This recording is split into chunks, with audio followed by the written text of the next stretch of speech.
یہ اس کا وعدہ ہے۔ ہم نے اس کلام کو مومن کے لیے شفا اور رحمت کے طور پر، اور ظالم اسی میں سے اپنے لیے خسارہ بڑھا۔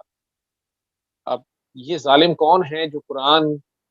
پڑھ رہے ہیں یا سن رہے ہیں یا اس پہ عمل کرنے کا دعویٰ رکھنے والے ہیں یا اس کے حافظ ہیں، لیکن اپنی جانوں سے۔ پچھلی بار انڈیا سے ایک کال تھی سید اصغر کی، وہ بچہ بتا رہا تھا کہ مجھے مسجد سے جب میں حفظ کرنے کے لیے جاتا تھا، حالانکہ میں سید بھی تھا، ہماری اپنی درگاہ تھی، لوگ ہمارا بیعت کرنے آتے تھے، لیکن اسی مسجد کے قاری صاحب نے یا جو صاحب بھی قرآن کریم پڑھا رہے تھے، انہوں نے ان کو انتہائی غلط عادت سکھائی۔ اس بچے کے ساتھ بدفعلی کرتے رہے، جو کہ پہلے بھی کئی رپورٹس، اور اس کو وہ عادت ڈل بھی گئی۔ لیکن اللہ کریم نے اس کو، ان کا کہنا تھا اس دن وہ جتنے خوش تھے میرے سے بات کرتے ہوئے زوم میں، کہ میں اللہ کے فضل سے اس عادت سے نکل گیا ہوں، بس مجھے اللہ سے یہ دعا دے دیں، لے دیں کہ اللہ مجھے اپنی توبہ پہ قائم رکھے، مجھے استقامت دے۔ اور اتنے دھڑلے سے پوری دنیا کے سامنے، پرٹیکولرلی مسلمانوں کے سامنے، جس مذہب میں یہ سخت گناہ ہے، اس نے اپنے درد کو صرف اس لیے بولا۔ بہت سے ماں باپ اپنے بچوں کو حفظ کرنے بھیجتے ہیں، قرآن پڑھنے بھیجتے ہیں۔ دوسرے مذاہب میں بھی، کرسچینٹی میں بھی ہوموسیکشولیٹی کی شکایتیں چرچ سے آتی رہیں، پریسٹ اور نن پہ بھی لگتا رہا الزام، لیکن یہ کوئی ایکسکیوز نہیں ہے۔ یا اگر کسی مندر میں بھی یہ ہوتا رہا، یا کسی کلیسا میں ہوا، یا کسی سیناگوگ میں ہوا، اصل بات یہ ہے کہ انسان ہر جگہ پہ موجود ہیں، سارے انسان ہی ہیں، ان کی بیسک نیڈس ہیں،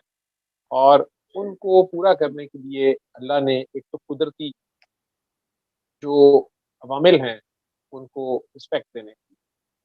سبق دیا ہے۔ نیچر کے اگینسٹ جب بھی آپ جاتے ہیں، آپ سفر کرتے ہیں، نیچر لحاظ نہیں کرتی، نیچر میں معافی نہیں، نیچر رحمان نہیں، نیچر بہت سخت ہے، عدل کرتی، نیچر کے آگے کھڑے ہونے والے تباہ ہوتا ہے۔ اسلام خود دین فطرت۔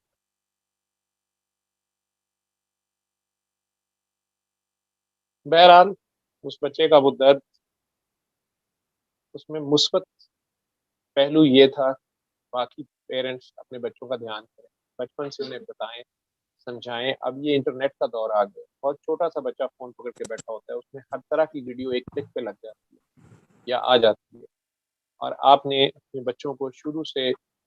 اب اس میں بڑے طریقے سے بتانا ہے کہ یہ صحیح اور یہ غلط ہے، اور سب سے پہلے ان کے دلوں میں اللہ اور اللہ کے نبی اور اللہ کے سارے نبیوں کی، اللہ کی ساری کتابوں کی، اللہ کے فرشتوں کی اور روز قیامت کا کانسیپٹ اور ان کی محبت ان کے دلوں میں ڈالیں، اور انہیں یہ بات بتا دینی ہے کہ اللہ ہر جگہ ساتھ ہوتا ہے، جہاں ماں باپ بھی دیکھ نہیں رہے ہوتے، اللہ اور اللہ کا نبی وہاں موجود ہوتے ہیں، وہ آپ کے دلوں میں ہوتے ہیں، اور آپ سے بہت پیار کرتے ہیں، اور آپ کو انہیں ہرٹ نہیں کرنا چاہیے، وہ نہیں چاہتے کہ آپ اپنے آپ کو نقصان دیں۔ اور اگر شیطان یا کوئی غلط آدمی آپ کو غلط عادت کی طرف لے جائے، تو آپ نے سختی سے اس کو منع کرنا ہے اور اپنے ماں باپ کو بتانا ہے۔ ماں باپ بچے کو نہ اکیلا کسی جگہ پہ بھی چھوڑیں، یا نظر رکھیں، اسکول یا کالج کی، یا چھوٹا اسکول جو ہے یا نرسری یا مدرسہ میں اگر وہ جاتا ہے اور اگر اس کے بیہیویئر میں چینج آئی ہے، وہ جانے سے منع کر رہا ہے، یہ نہ سمجھے کہ وہ پڑھائی سے بھاگ رہا ہے، ہو سکتا ہے وہ آپ کو بتا نہیں رہا، وہاں سے کوئی بدتمیزی کر رہا ہے۔ اگر افورڈ کرتے ہیں، قاری صاحب کو کہیں گھر ہے، نہیں تو آپ خود قرآن پڑھائیں۔ جب آپ خود، آپ لوگ کیوں نہیں پڑھا سکتے؟